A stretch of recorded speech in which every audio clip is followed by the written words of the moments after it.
Fellow Gambians, comrades,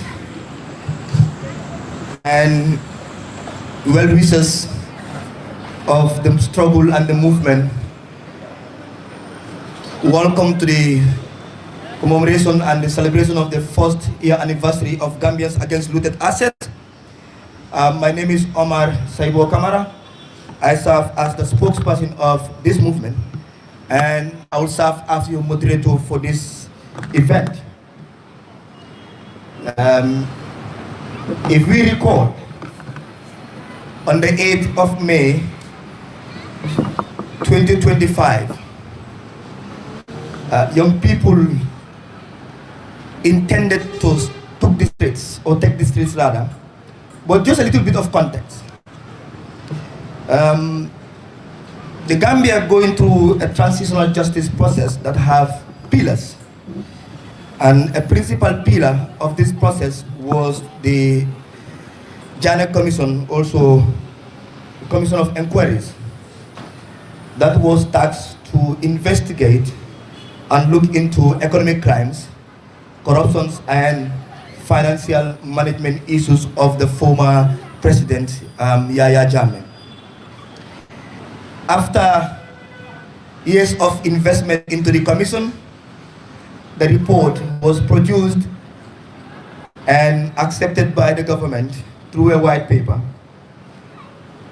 Fast forward 5 years, 6 years, 7 years down the line, a curious journalist called Mustafa Suwandi Dabo through the Republic probed into the sales and disposals of the assets recovered. Normally, in any post-war and dictatorship, asset recovery becomes prominent because you recover assets of the perpetrator and use to rebuild a society, because most often or not, after dictatorship or conflict, we have broken societies. And these societies needed to rebuild, and victims needed to be reparated, and trust, dignity, and financial discipline restored. And this is one of the principal reasons why asset recovery becomes prominent in any post-dictatorship war. Gambia was not an exception to this. But guess what? We investigated corruption, and an investigative report come out that even the investigators of corruption becomes more corrupt than the corrupt.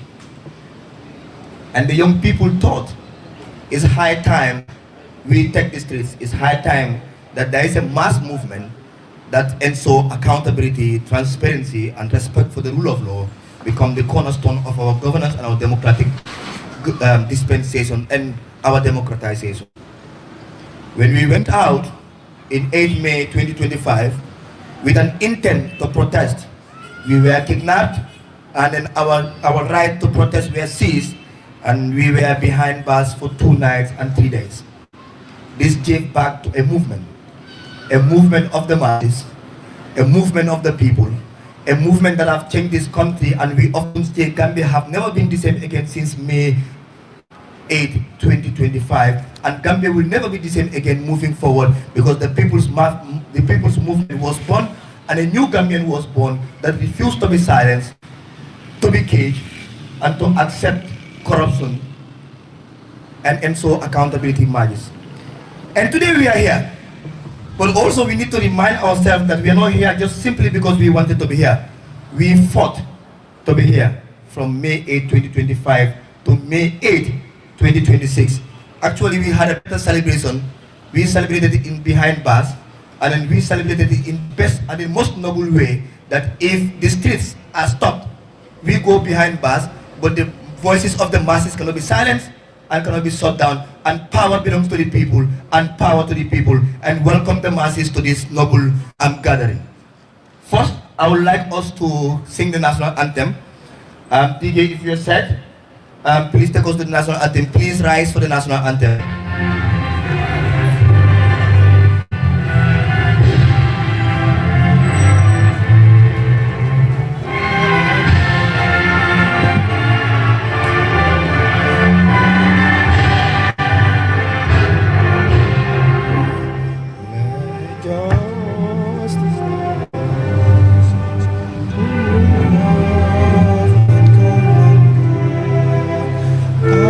Join our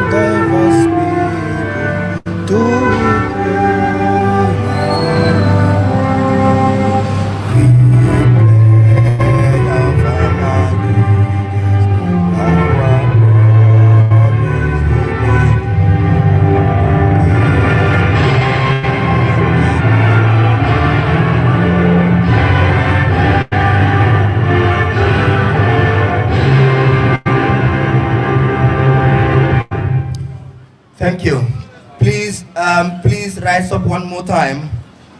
A minute silence for somebody.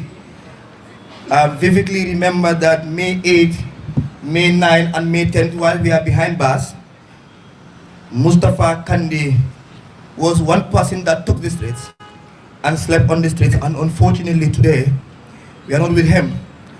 Can we have 1 minute silence for Mustafa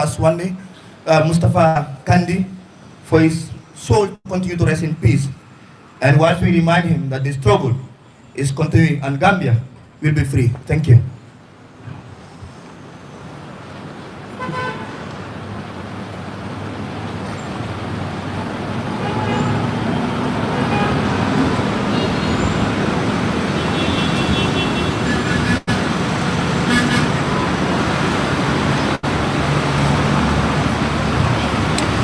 May his soul rest in power and dignity. Next, on the itinerary, I would love to call the Secretary General of the Gambians Against Looted Asset for an opening chanting of the revolutionary and struggle songs. Omar Sanyang, the floor and the podium is yours.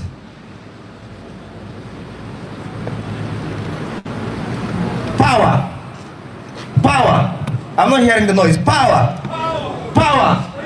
Power! Power! Thank you. People! People! I want to be taller, but now that I have to be used, okay, so it's just going to be very brief. Good afternoon. Okay. So we go now. So 1, 2, 3. This my rival, this my gun. This for battle, this for war. And if I die on a battlefield, tell my people I did my best. Because I'm a fighter. Because I'm a fighter. This my rival, this my gun. This for battle, this for war. And if I die in a battlefield, tell my people I did my best. Because I'm a fighter. Because I'm a fighter. Because I'm a fighter. Everywhere we go, people wanna know who we are. And so we tell them that we are the Gala youth. The mighty, mighty Gala youth. That we are the Gambian youth. The mighty, mighty Gambian youth. So everywhere we go, people wanna know who we are. And so we tell them. Say everywhere we go, people wanna know who we are. And so we tell them that we are the Gala youth. The mighty, mighty Gala youth. The mighty, mighty Gala youth. Say everywhere we go, people wanna know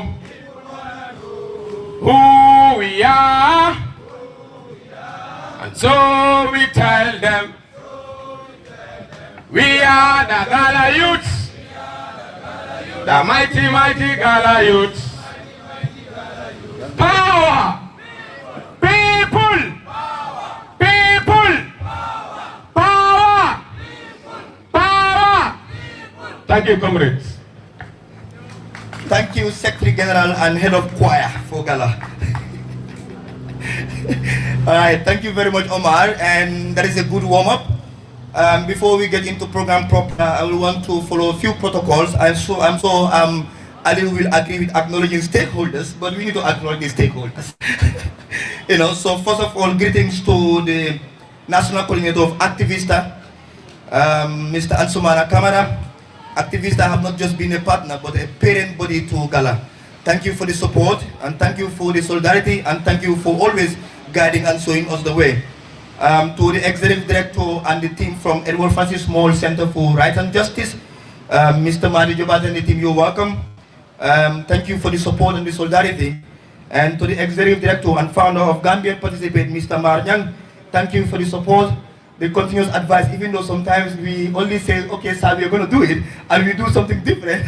But we appreciate all of you here and the rest of the civil society. I would also want to acknowledge the presence of the former National Coordinator of Gambians Against Looted Asset, Mr. Mohammed Sise, who still continue to be in the struggle. And thank you for being with us, and thank you for being here. To the media, distinguished ladies and gentlemen, special greetings to the National Coordinator, the Supreme Leader, and the Commander-in-Chief of the Masses, Mr. Hakim Toure. With your permission, I want to start the program proper. Next on the agenda, I would love to call on Supreme Leader, Mr. Hakim Toure, to give an opening statement. As Hakim Maj, Hakim is an embodiment of not just a leader, but a guardian and a courageous individual that took a movement at a point that people thought that was the end of Gala. He gave Gala life. Gala continued to breathe, continued to fight, and the achievement for the last 1 year would have not been possible if there was no Hakim Toure. Please put your hands together to the Supreme Leader while he takes the stage. Good evening to you all and our secretary. Hopefully we will not die in the struggle, God willing. We will continue to fight, inshallah. It's okay. You can just hold it for no, it's okay.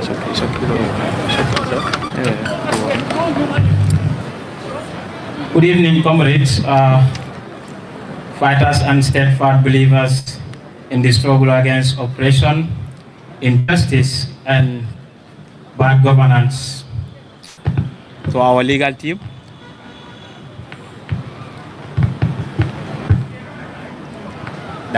and to our legal team present here, members of the media, and all distinguished guests present, I warmly and humbly welcome you all to this first anniversary of resistance, courage, and unwavering confrontation in the face of injustice.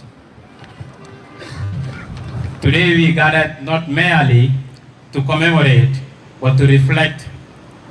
We reflect on the sacrifices made, the challenges endured, and the resilience demonstrated in our collective pursuit of justice. Our struggles have not been in vain. It has been rooted in the desire to eradicate corruption, improve the lives of our people, uplift the conditions of our communities, and enhance and advance the progress of our nation. On the 8th of May 2025, this movement was born out of a defining moment, a moment when patriotic and courageous young people of this country were unlawfully arrested and detained simply for peacefully assembling under a tree beside the pavilion of the Banjul City Arch. Our intention was clear and just, to prepare for a protest demanding for the immediate release of the full list of buyers of the asset of our former President Yahya Jammeh. That moment of injustice and brutality ignited a movement we named Gala. And today, 1 year later, we stand not weakened, but committed, more determined, and more united and stronger than ever. As we mark this anniversary, let it serve as a renewed declaration of our unwavering dedication to justice, accountability, and complete eradication of corruption in our country. We will not relent. We will not be silenced.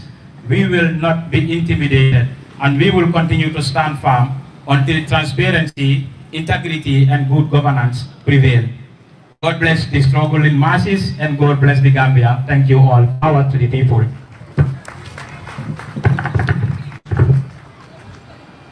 Okay, a picture. Solidarity statement from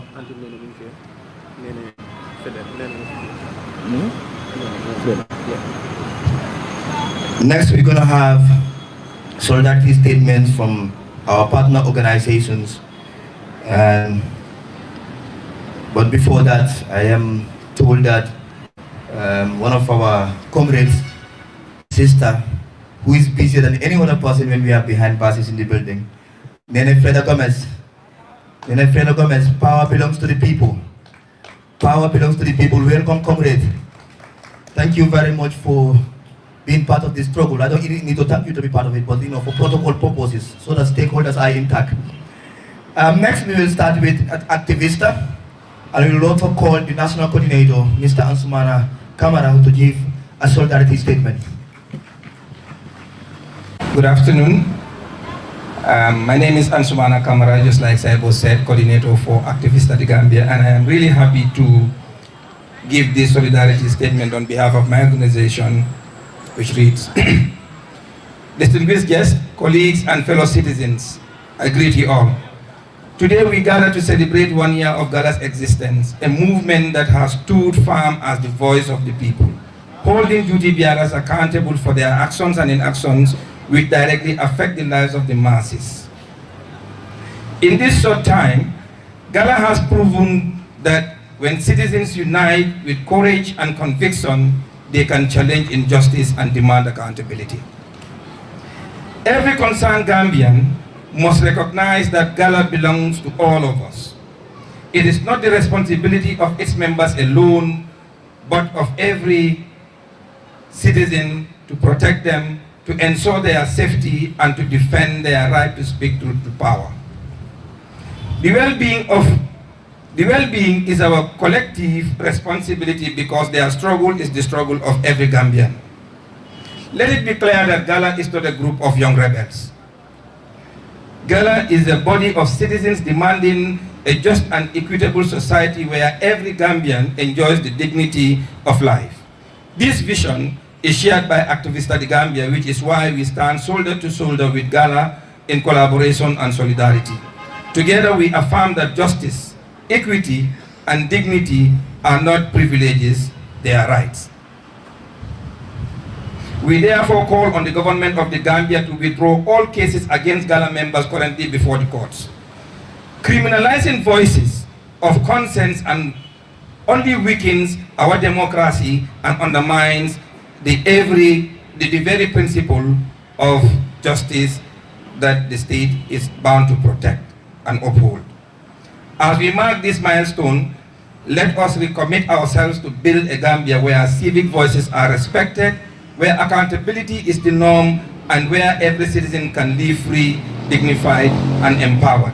Long live Gala, long live the struggle for justice, and long live the Gambia. Power to the people.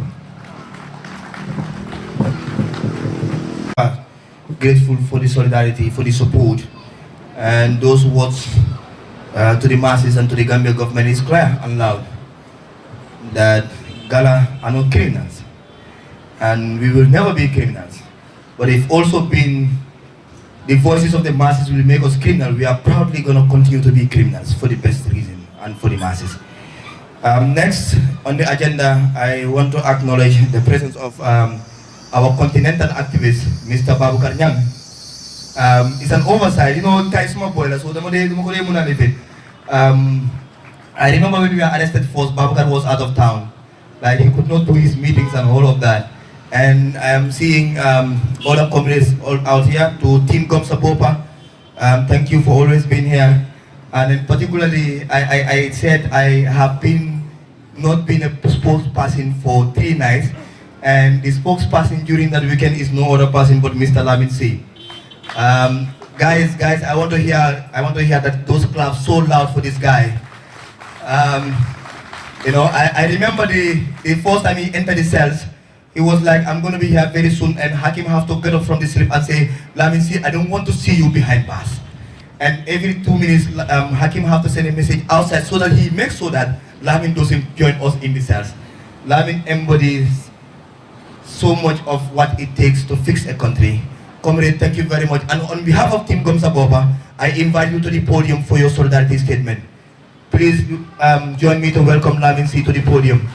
Lamin C is Team Gomsa Boba. Lamin C is Gala. Lamin C is the Gambia. Put your hands together for Lamin as he takes the podium. But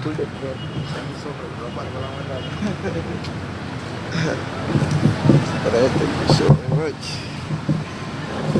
Oh.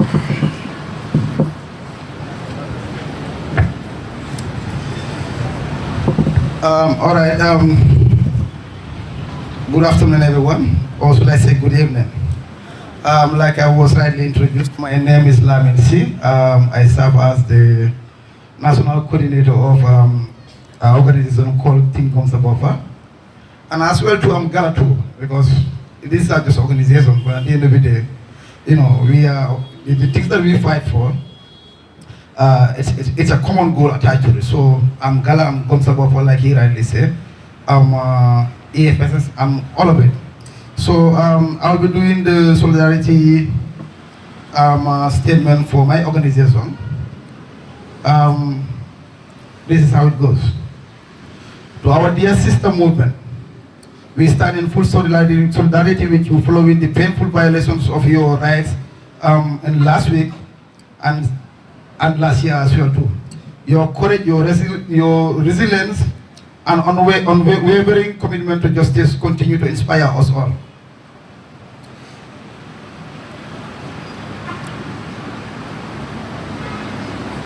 I'm sorry, okay, continue to inspire us all.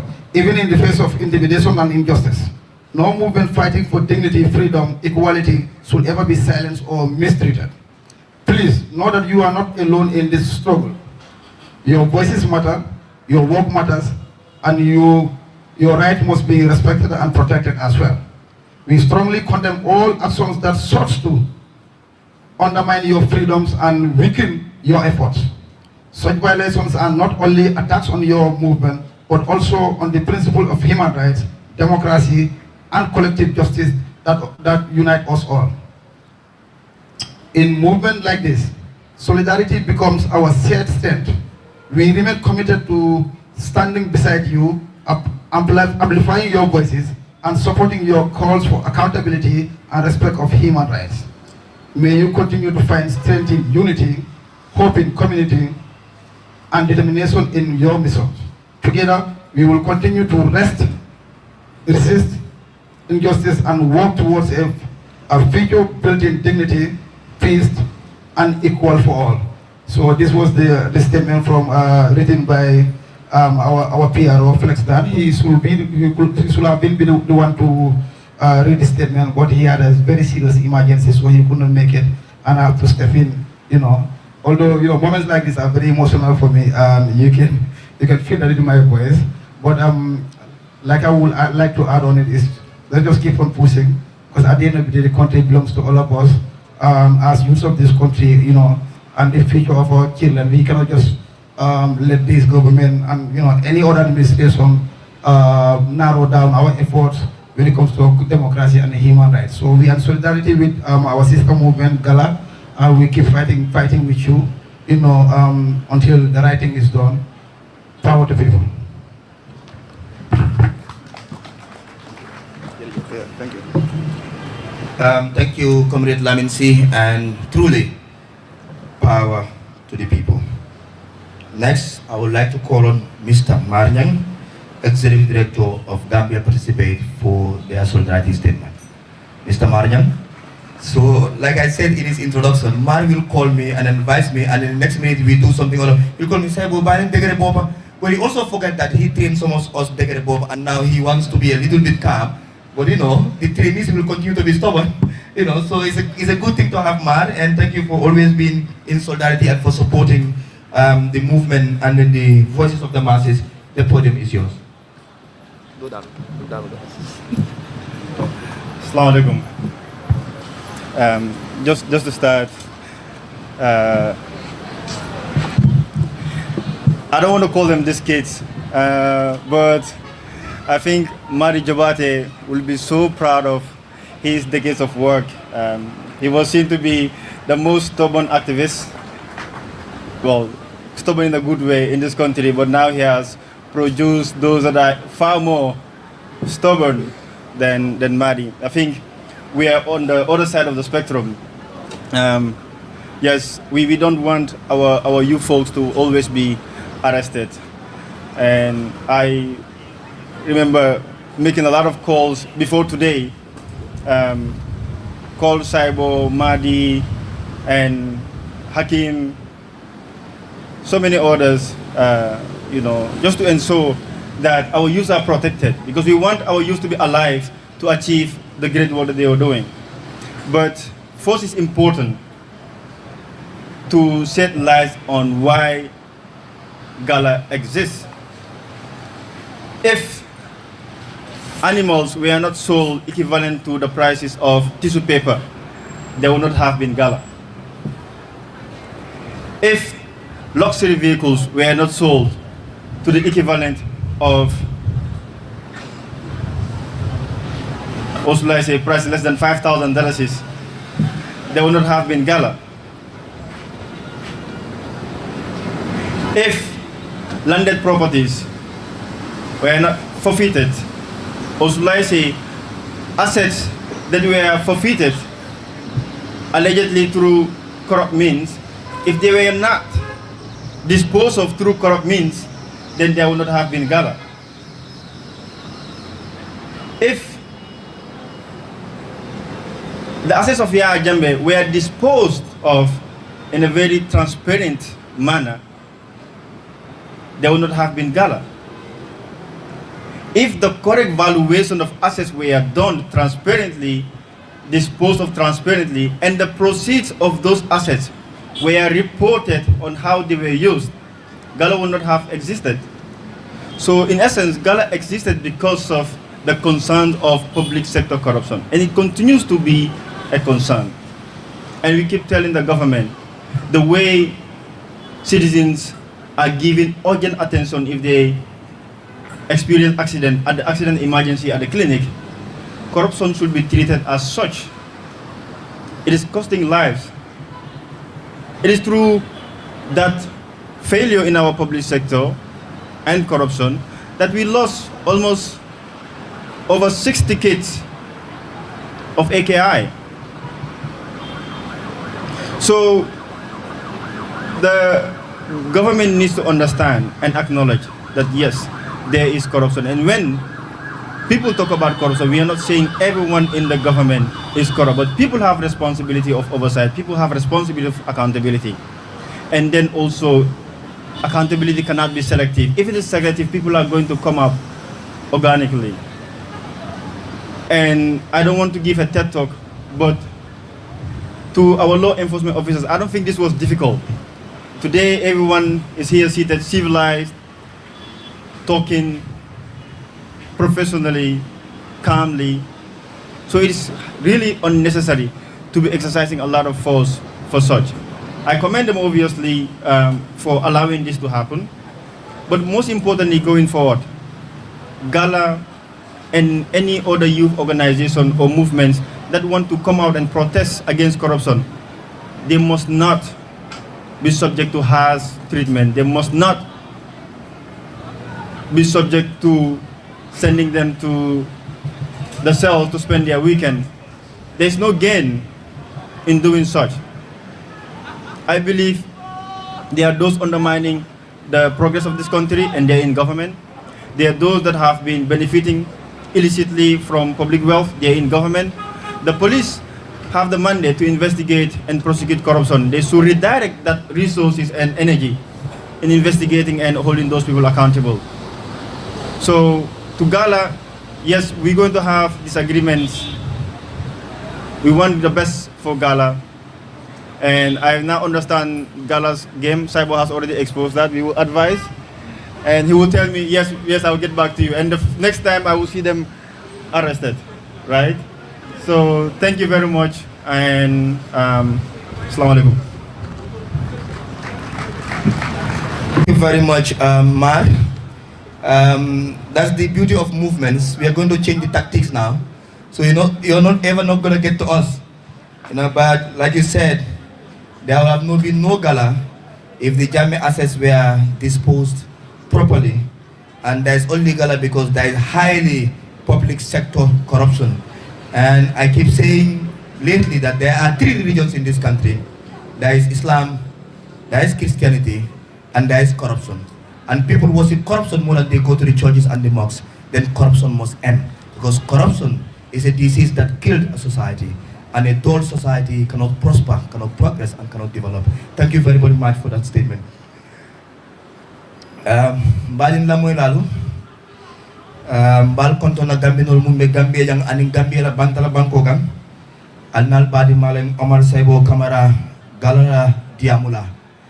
Bi mbe bending jam be muna woleng nal hakilo bakang kibaro diko gala be sanji kiling juralo kela.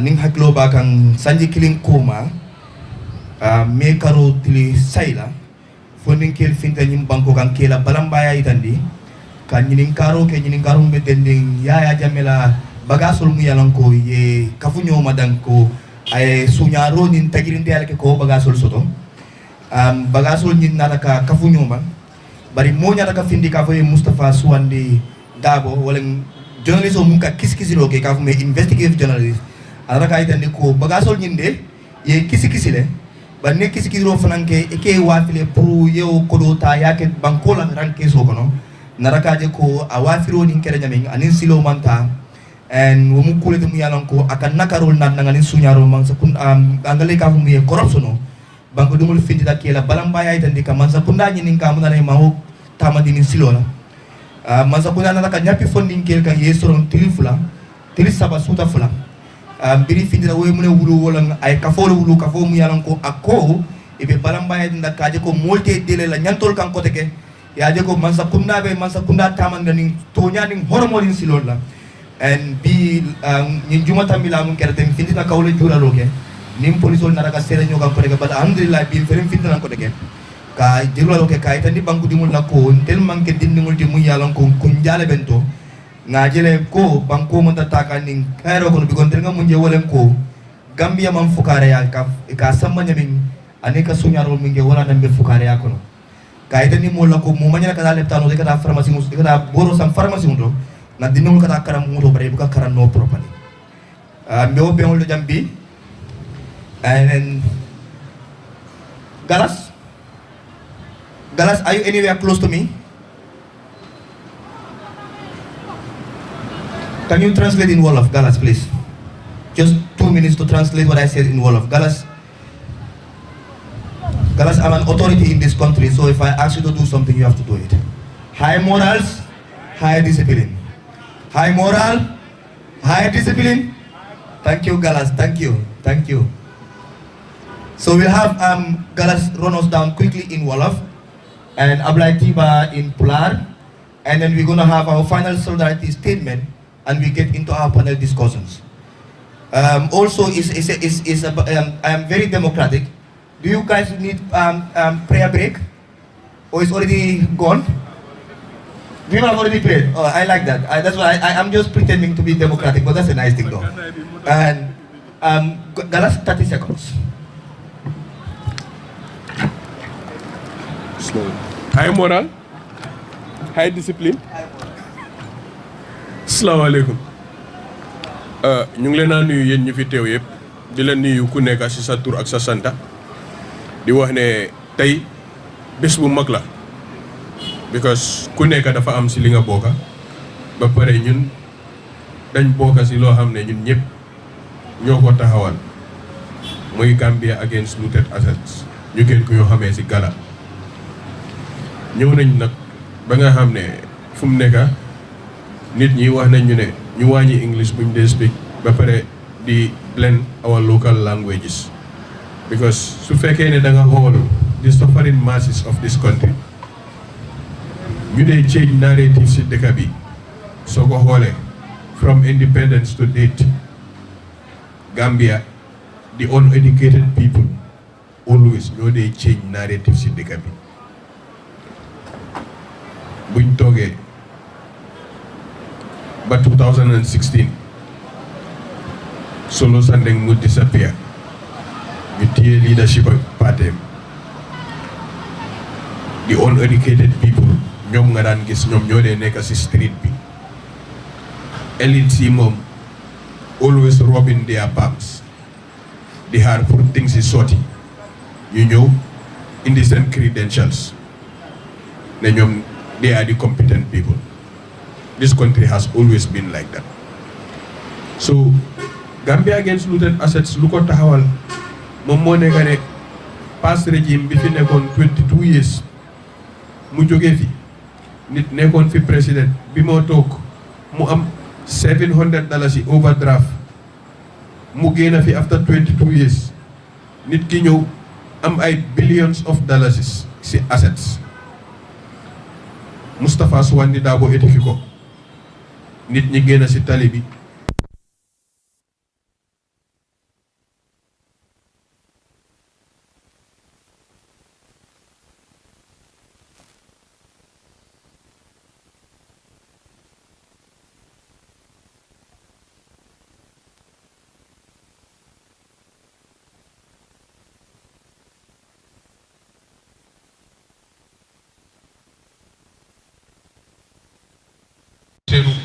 ñu dem frame ko si ku rey ñaari police moom ak système bi buggal leen meltu génnee leen ba buggalee naa dugalaat Gala dem génnaat si biir tali bi jàmmaarloo ak police yi nguur gi amaatut lu moo def mu génnee loolu soo Gala daf fi nekka pour di xeex not pour di xeex caay doole pour dëkk bi ku nekka ku fi nekka nga war a mun a nekka si loo xam ne nii kenn warut laa mun a jaay doole injustice ak accountability loolu moom moo indi Gala tey ñu ngee mag 1 year suñu anniversary Gala is not a political party it doesn't have any interest of being a political party because wax bi dafa bugg a leer dang dee toog di gis nit ñi ne dañ dégg ne da ngeen am candidate Gala mënut a am candidate Gala mënut a bokk élection ku bokk si executive yi Gala sax bu nga dem taxaw élection dañ laa wax ne excusal movement bi nga dem taxawal sa bopp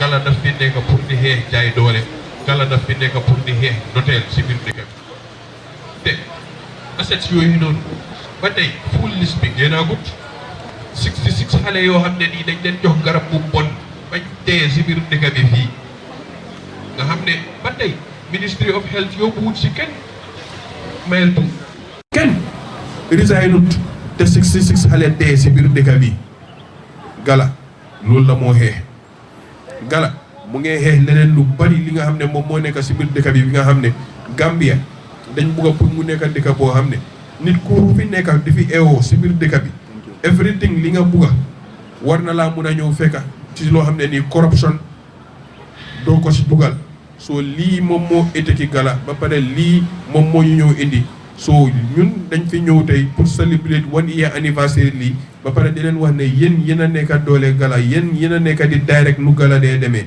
te 1 year bii nii ñu ngee ñaan yàlla pour ñu célébrer ko ay ati at ba Gambia buñ bugga ñu mun koo am nañ ko buggee jërë ngeen jëf. Thank you very much. Was that what you said? Jerjeff. I'm not sure if you have translated exactly the way I said, but you tried. High morals, high discipline.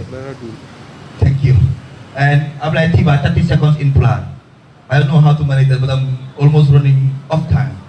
So please do that quickly.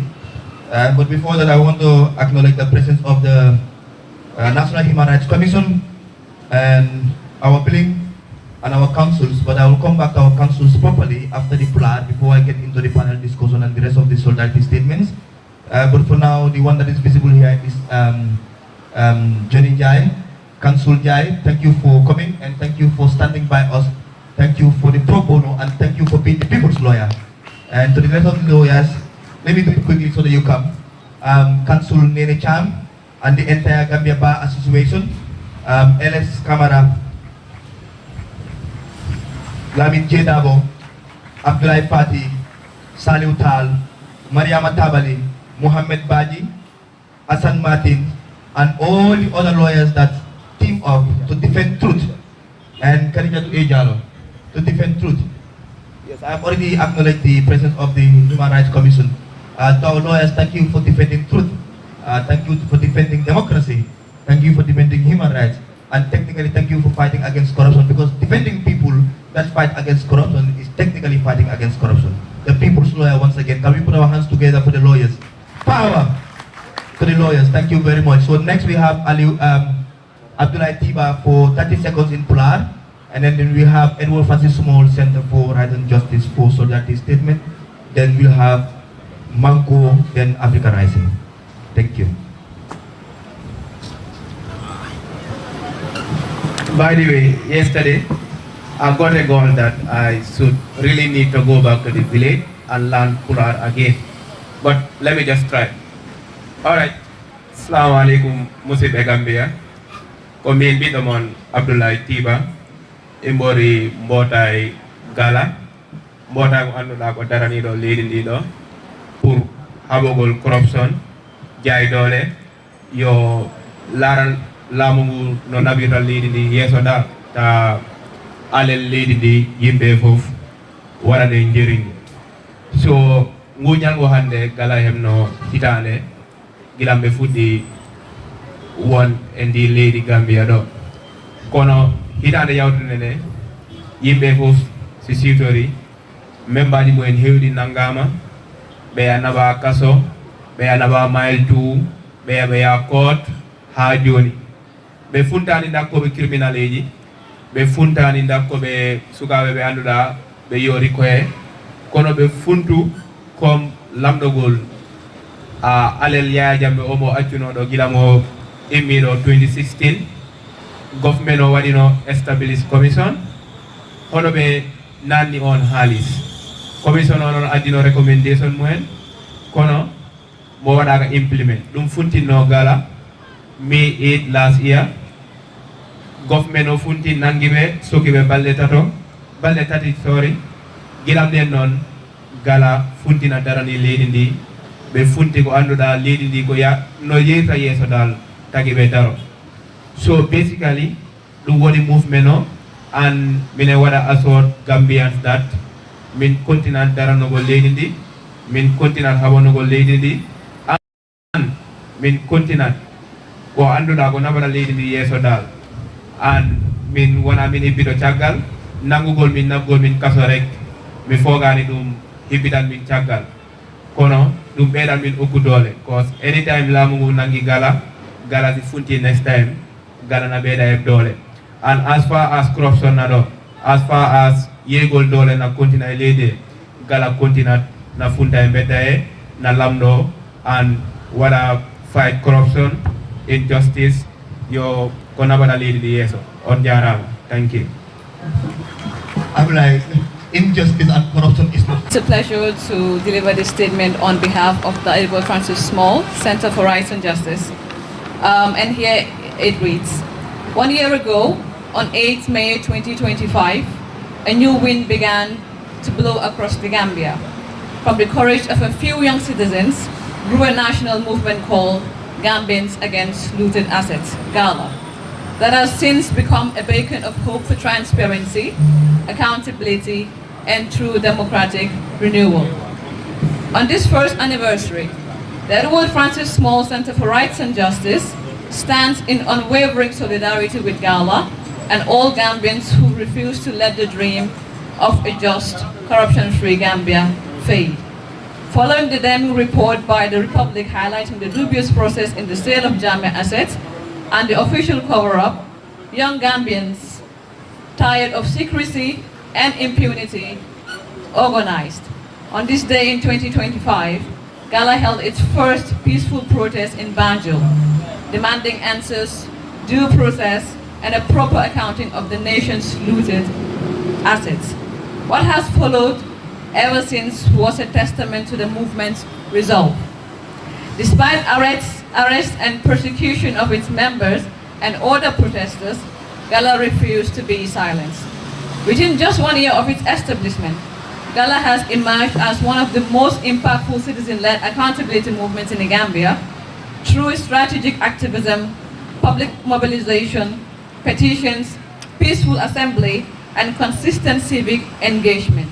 Gala has succeeded in placing the issue of stolen public assets and public accountability at the center of national discourse. The emergence and growth of Gala reflects an encouraging reality that the new generation of citizens is prepared to organize peacefully, speak boldly, and defend the public interest without fear or favor. This is essential for the consolidation of democracy, protection of national resources, and strengthening of the rule of law in our nation. As Gala marks this important milestone, the Edward Francis Small Center for Rights and Justice encourages the movement to remain principled, peaceful, independent, and steadfast in its activism.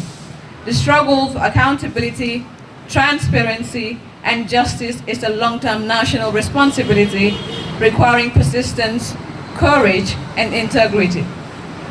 We salute the leadership, members, and of course supporters of Gala for their patriotism and commitment to the public good.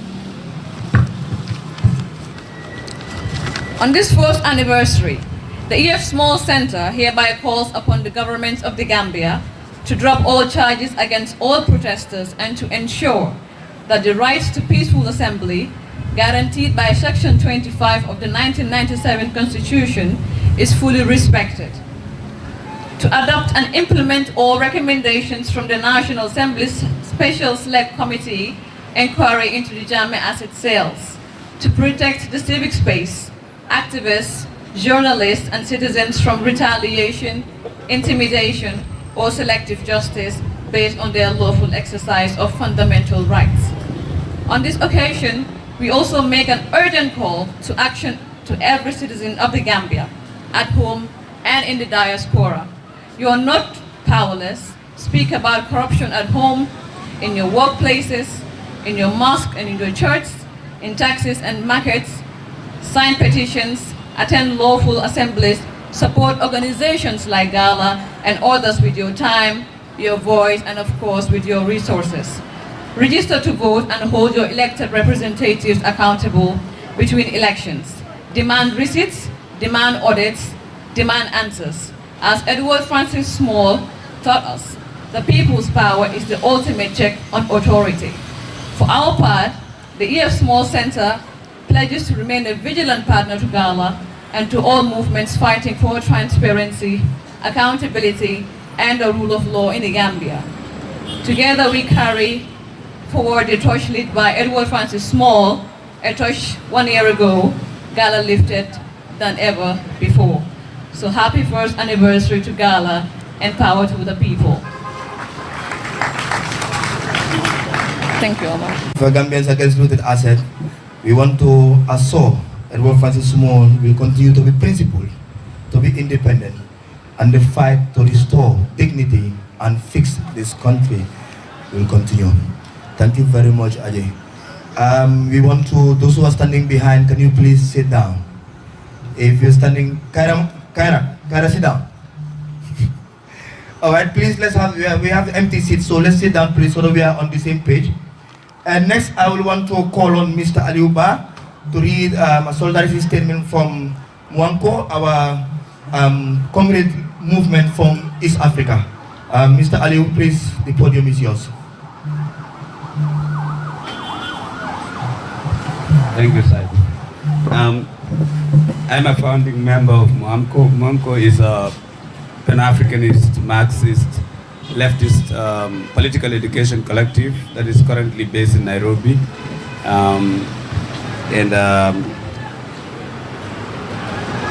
We have a statement for Gala, even though I am a member of Gala, which is a bit strange. Fraternal greetings from Mwamko. It's always beautiful when we encounter the historic in its conscious form. This is an intentional and conscious attempt at bending the moral and material arc of Gambia and Africa towards a new society and world. Historical processes happen either with or without our participation. History is here recognized as an objective force But there are times when the process is subdued and made to submit to the subjectivities of the people. This is one such event, even as it holds itself to a process. We at Moamco, with this forward movement to clarify and direct the discourse and praxis of the major desires and aspirations of the masses of our people. A commemoration such as this one, we believe beckons towards those defiant and beautiful dreams, but both as a negation of reaction and an affirmation of a radiant progress. We exist in truly dark and trying times, times where the human condition has been reduced to the greed of a few, to the whims and capricious desires of these agents of surplus value. As such, then, it becomes the responsibility, historical and otherwise, of all those who believe that we can change the world. Since we have no choice but to believe in it, we don't have the luxury of pessimism or cynicism. That ship has sailed a long time ago. Here you are, comrades, have yet again begun a call, a newness rooted in the old but beautiful call of complete liberation in our lifetime. We use the word beautiful here because freedom is the absence of ugliness and the reenactment of beauty and as praxis beyond the realm of necessity.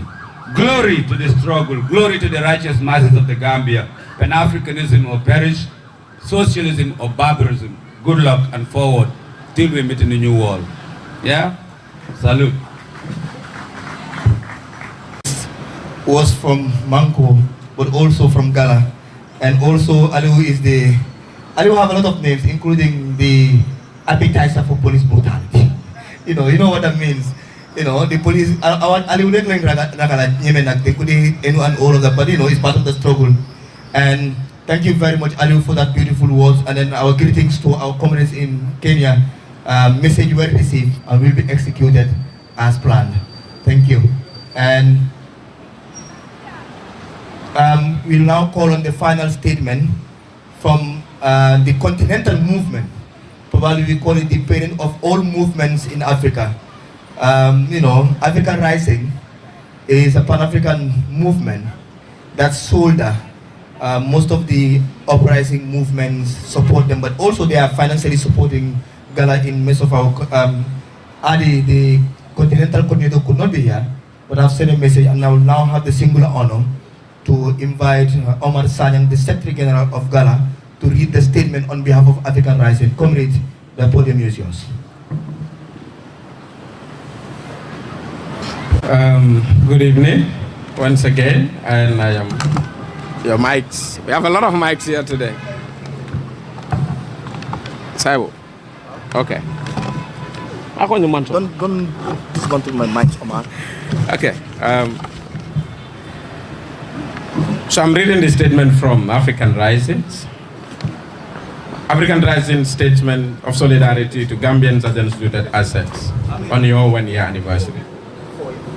African Rising extend revolutionary greetings and solidarity to the courageous young people of the Gambia under the bannership of Gambians against looted assets as you marked 1 year of principled struggle. In just 1 year, Gala has emerged as a powerful expression of people's resistance against corruption, impunity, and the continued looting of public wealth that belongs to the ordinary African people. Your resistance and organizing reflects a deeper truth across our continent, that Africa's crisis is not lack of resources, but the deliberate capitalist and greedy systematic disposition of the people by political elites who have no interest of seeing a prosperous, united and economically liberated Africa. Your demand for transparency and accountability in the recovery and the management of stolen assets that belongs to the Gambian people resonate far beyond the Gambia. It speaks to a continental struggle against state capture where public institutions are proposed to serve narrow class interests rather than the collective will of the people. As African Rising, we recognize that your movement stands within a long and uncompromising tradition of African resistance, one that refuses silence, rejects fear, and asserts that public wealth must serve public good. The spirit of Thomas Sankara lives on in this generation's refusal to normalize theft, injustice, and elite domination.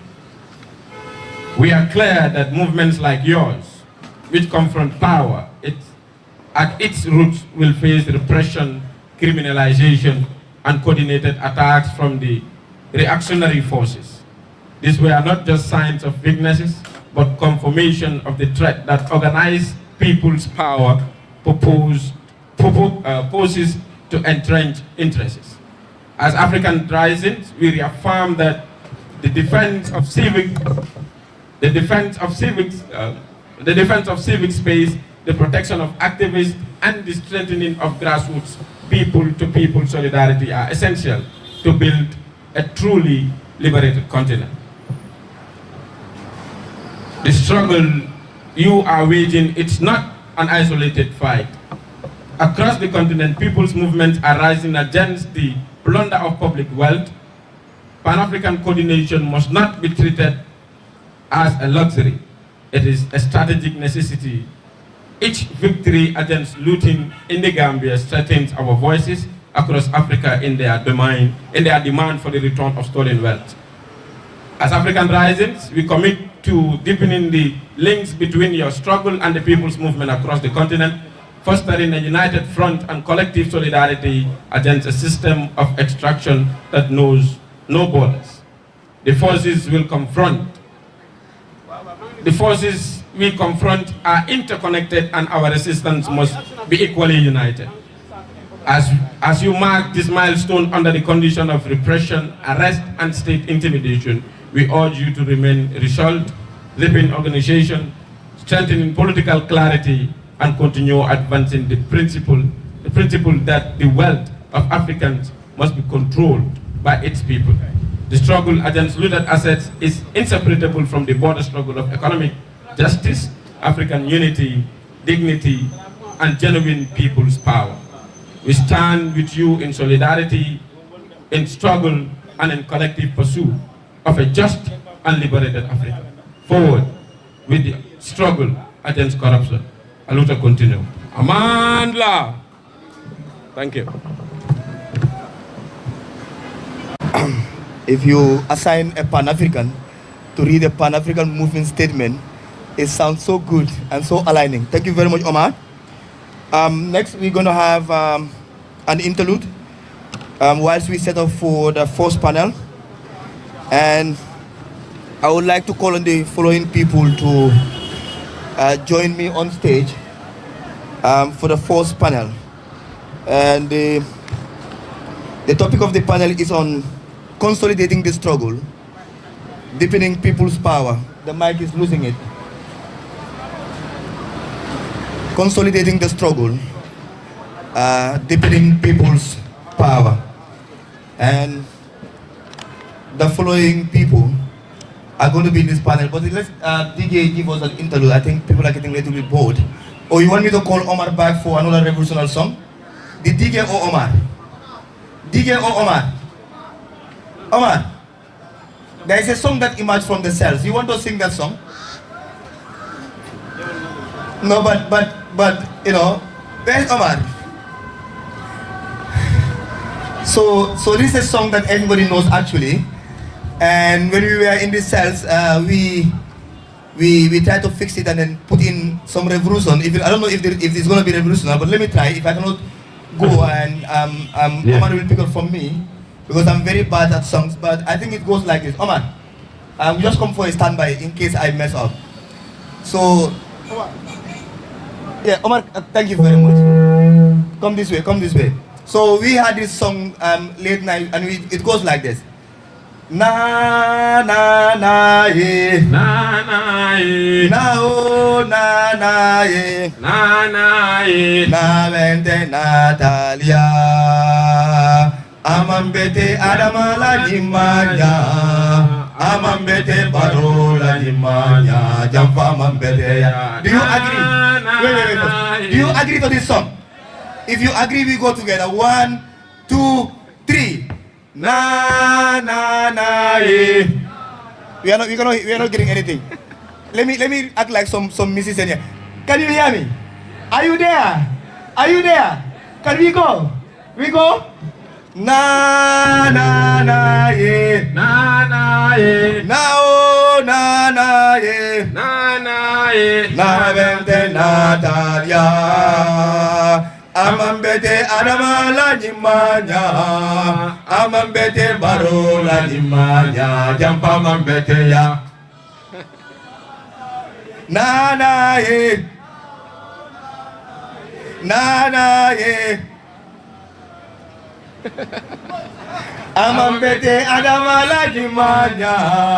Amambete baro la nyimanya. Jampa mambete ya. Power. Power.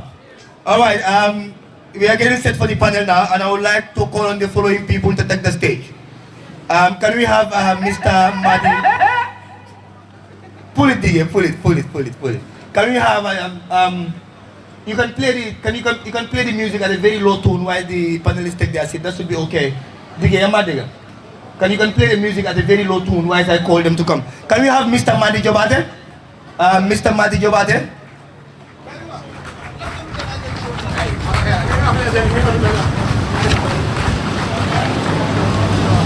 Mr. Marnyang, Mr. Marnyang, Miss Awada Costa, Miss Awada Costa, and Mr. Babu Kanyang. The first panel, consolidating the struggle, deepening people's power, and I am going to retire from the podium and serve as the moderator to the panel as well. I would have just put somebody on the spot to do this moderation, but let me try. The second panel, I will deliberately call somebody to moderate. Thank you guys. I'm going to take a seat now. Gambia participate, one of the leading civil engagement organizations in the Gambia. And Mariam also is an activist, of course. A civil rights advocate and an anti-corruption activist with global recognition. Recently, he has been awarded in Qatar for the Qatar King, I don't know his name, I cannot pronounce it, award for anti-corruption in the world. And Man also observed elections beyond the boundaries of the Gambia, Africa, all the way to Mexico, America, and so on. So Man is a global activist and advocate, and it's a pleasure to have him discuss the topic consolidating the struggle, deepening people's power, because he will have the ability to reflect beyond the soil of Banjul and Africa, but globally. Thank you, Mariam, for accepting our invitation, and welcome to the panel. And next is Mr. Madi Jabate. Mr. Madi Jabate is a human rights activist, a development expert with over 30 or 40 years, I would say, in the advocacy space, bodies. Over 30 years, you know, he has been a voice of the voiceless, and then we talk about accountability, transparency, and the rule of law. Madi have been a voice and a champion, and it's good to have Madi on the panel, and you're welcome. And on my far right, we have Mr. Babukar Nyang. Mr. Babukar Nyang is the African, continental coordinator for CAN Africa, and also a leading activist. I remember in the early days of our activism when I was beginning, Babukar Nyang, Mar Nyang, and Madi are people I greatly look up to, and they have got me. The only thing they have failed to do is to tame my stubbornness, and now I worry them more than I even worry the state, which is I like actually. Babukar, welcome to the panel, and finally the only miss in our panel is Miss Awada Costa, Programs Coordinator, Fantanka de Gambia. Is a transitional justice advocate, a human rights advocate, and also a women rights advocate. Madam, it's a pleasure to have you in the panel. So let's have a discussion. And I will start with Mar Nyang, and this question will go around. But Mar, when we talk about consolidating the struggle, deepening people's power in more of a social, political context, what does this mean for you?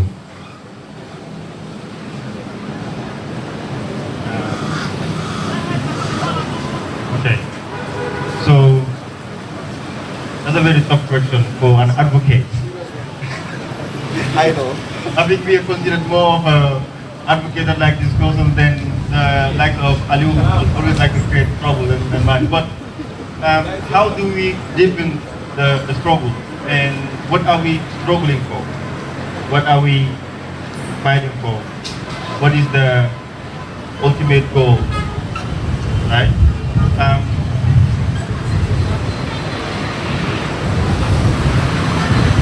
experience is what really shaped advocacy. Right. In my speech, I did mention the reason why Gala came into existence. And there's a reason why Madi was a journalist and now an activist. Right? And so many of us here, there are those in the media, it might be person, others, it could be an experience that shaped them to be where they are. But for advocates and activists, right, there is always a reason that made them do what they were doing. So in order to consolidate that struggle, I personally believe first is to establish what I call the deterrent, right? Yes, the struggle needs to continue, but I personally believe the structural challenges that make us to continue the struggle is what has to be established and addressed first. Now, corruption is not something that's going to eradicate it. And I totally disagree when I hear politicians saying corruption has been here since immemorial.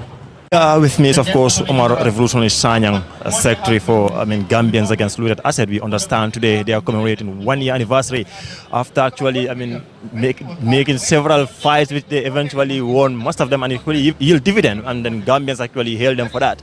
But Omar, can you tell us how important is this 1-year anniversary for Gambians Against Looted Asset and for Gambia as a country? Thank you very much, my brother. And so first, it's historic.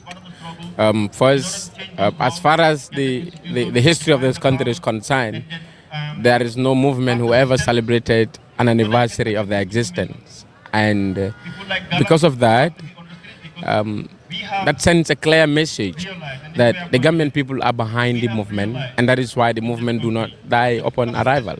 And because of that people power within the movement and outside the movement, we feel it's so significant for us to have this day and to reflect on some of the things that we have been doing for the past 1 year, and also some of the things that we are about to do for another year. So it's a very important day for us as a movement and also as Gambian people, because the fight basically is against corruption, bad governance, and injustice. And these things are in our everyday life, as far as you know, that corruption in this country, it's normalized, and people are corrupt anyhow, and nothing comes out of it at the end of the day. So as a movement, we took this responsibility upon ourselves. So when we started the fight, that is where the Gambian people also surrender this responsibility to us. But first, we took the responsibility to fight against the looted assets, because that is where it started. And we believe those assets are not Jammeh's assets.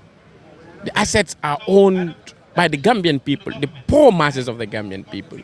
You go to the provincial Gambia, you see how Gambians are living. It's bad, it's disheartening. And you came that a vehicle worth of $1 million is been sold for less than $20,000. This is something that we cannot take, and something must really come out of that. So that is why we took the responsibility upon ourselves to make sure that we fight against corruption and injustice. So that is why today it's a very important day. Basically, the day should have been last week, but because of what happened, we said to the authorities, look, no matter how tough the journey must be, we must commemorate this day. It was a matter of life and death for us. And today we are here commemorating the day. So it's important, and Gambians were also behind us. That is why we keep pushing, and that is why we are here today. So we are also thankful to the Gambian people. Amazing, quite important. Amid, unrelenting, obstacles from the, police, of course, and the PIU officers. What kept Gala persistent and relenting, having to stick to the course? Come rain, come sunshine, amid all the difficulties you've endured, and the brutalities and all that. What is actually keeping Gala going? The Gambian people. The Gambian people keep us going, because the central committee of the movement is just 10. We cannot do anything without the Gambian people. So because we have the Gambian people in us, and Gambian people backed us, they put their money, their resources. Let me say this here, that as far as I know, and as far as my office is concerned, we never received any external donation, unless African Risings one time gave us some money, but the chunk of our resources are coming from the Gambian people. So that shows that the movement belongs to the Gambian people. So that is what keeps us going. No matter the obstacles, no matter police brutality, the clashes with the authorities, we still keep firm and we still keep going. It's because the Gambian people are having our back. Great. And what is next for Gala moving forward? So, I mean, the Central Committee is going to update the general public of what is next for the movement. But as far as I know, we have a lot of things on our head that we need to do within this year before elections. And one part of that is going to be campaign for people to vote and vote wisely. That is also going to be part of our task that we will do as a movement. Good. Just out of curiosity, when you actually release your press release, and I've seen the Gambia Police Force also saying they've actually granted you permit. I mean, it brings a lot of commotion. I mean, can you clarify a little bit on that? So I wrote the notification. I don't call it a permit. It was a notification that we sent. So when we wrote the notification, we received this from our legal team. It was a legal advice from our legal team that we need to write to the Gambia Police first to notify them of our event today. Not seeking for permit, but to notify them that the event is going to hold today. So I wrote the letter when we were having the press conference. That is why during the press conference, I left the high table and I was in a small conference room. I was drafting the notification letter. So I notified the Gambia Police first. So we went to the headquarters. We went to record straight, dropped our letter, and we were leaving. That is the time the IGP left from his office. And he came to get us at the gate while we were going down and going home. So that is where the conversation started. We never went to the IGP's office by ourselves. We went to the Gambia Police first to notify them. So the IGP came to have a conversation with us. So that is why he invited us to his office and we had a conversation. And that is during the conversation, he told us that I have granted your notification. We told the Gambia Police Force rightly before they gave us the letter that we never asked for a permit. And if you go down there and said we asked for a permit, we will debunk it. That is why I single-handedly took it upon myself to debunk the statement, because to me the statement is misleading and they were misinforming the Gambian people. And one of the challenges that they faced was they said they have never received any notification prior. This is a new thing to them, and it's going to be very difficult for them to draft something that suits notification, because as per their records, they only have that of permits. So that is why the response was what looks like a permit response. But we told them down there that we never asked for a permit, and we are going to go ahead with our commemoration, because that is one thing that every Gambian must know. We don't want Gambian people to suffer, and we are not going to set a precedent. We were here April 28th, students demonstration commemoration. We partnered with Fantanka and other organizations, Team Gamsabopo, to have it here in this venue. And we never wrote to the Gambia Police first. The only authority that we engaged were KMC. We went there and they granted us the latitude to be using this event. So we don't want to set a bad precedent. If we wrote for a permit, we are now setting a precedent. Everyone who wants to use the youth monument should write a permit to the Gambia Police Force. And we know that this place is already monetized and it is directly under the control of Kanafe Municipal Council. So that is why we notify the police, not to write for a permit, we notify them that we are going to have this commemoration here today and they should be informed. That is why we did that. So it was not a permit.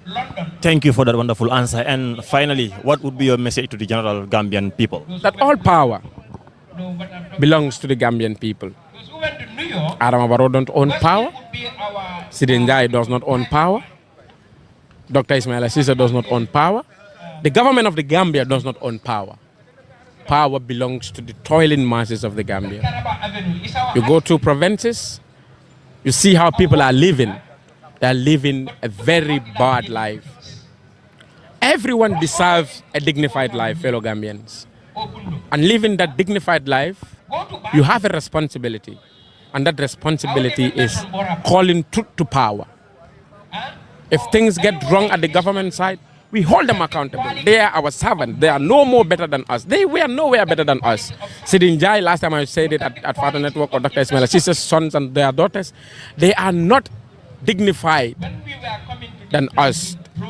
In fact, we are more dignified than them because we sustain ourselves with our sweat. Our people goes to garden. Women will go to garden from morning to sunset. And all what they will do is to make sure that they get the resources of the state, or they get the resources from their own things that they are doing to benefit their families. But we have a government that does not serve the needs and then the aspirations of the Gambian people. So we must take that responsibility. And again, there is a misconception in our languages.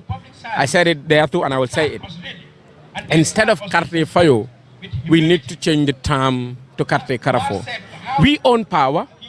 We now decide who is going to hold our power. If they go wrong, we take back our power and we claim it. That is why every Gambian must be conscious of their rights and responsibilities and must be ready to fight for the Gambian people. All power to the people. Thank you, Omar. Good. That was Omar Sanya. Mbemfe Young Islamin C, of course, it's a household name and of course a very familiar face. Gala Mamana Tumoto, and of course you must know Gomsa Bopa. I love Westfield Okopano and BAC, I guess.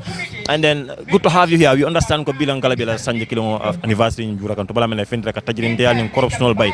I mean, how do you feel as a very active member of this, of course, a movement? Abarka ba kedin bara mbafula na media mole especially GTV alimbara because anytime mama ke alka solo comme ala hajol be bula alena ala call cover so mbal tentula wala hani la view solo fana yes content no do na content no because at the end of the day ñina mu democracy la definition oti ya understand wala mako ni mol ye fen soto mo yalla koy laf ñanta ka fo ye bula ya fo katung na bankola buku bay ka fumi ko constitution wala wo sembo di molla pour ni lafta ke fan express anytime yake ni aje amanke no last week lafta non ka kele na mol nata jam pour ka sira ngol pak jani be afala assalamu alaikum salam police wala na juruma jan nata ke be arrest ma jamu yalla ko anil wa manta nyola aketa kutu mel ko tajele te ya ko ak wala kenu e arrest sembo jey kan ke samba kasoro ina tana ke bula code ni natana ke free so kukilo ngol ko ne kaje ko da nyanto nyi mota tinyala kato mbe banko di ngol de police wol mantari loi nyato mbe loi duma e duma la ka bonan president oto hani kata fo mom yalla ko wala labanta ka wulu nyi banko sade ko no mbe loi duma la so wala nan ko mbe murula ko rek na hatare be arrest la wala be foko fe ninke la bay na juralo nyabe kila kato jang ñim place ni ñanda ka soto yenda ka ko mum be ke ngawbe kele adaba ko no wala moy ñanda ka kansul to le ni ta kansul ye joro ke ka fo ne joro ke mi sartol le fanan soto mo yalon ko ka safe ni da ko taw sartol le isina kayto le ka fo ko tayte la ko ke ngajel ko jang dum mobe ke la ko ke janne re kabirin tol la mol na lafta ko gala mol lafta ko ke la juroro ke jang police wol nata ka sembe wa fo ne luati nyake kana ke muta ke samba kasoto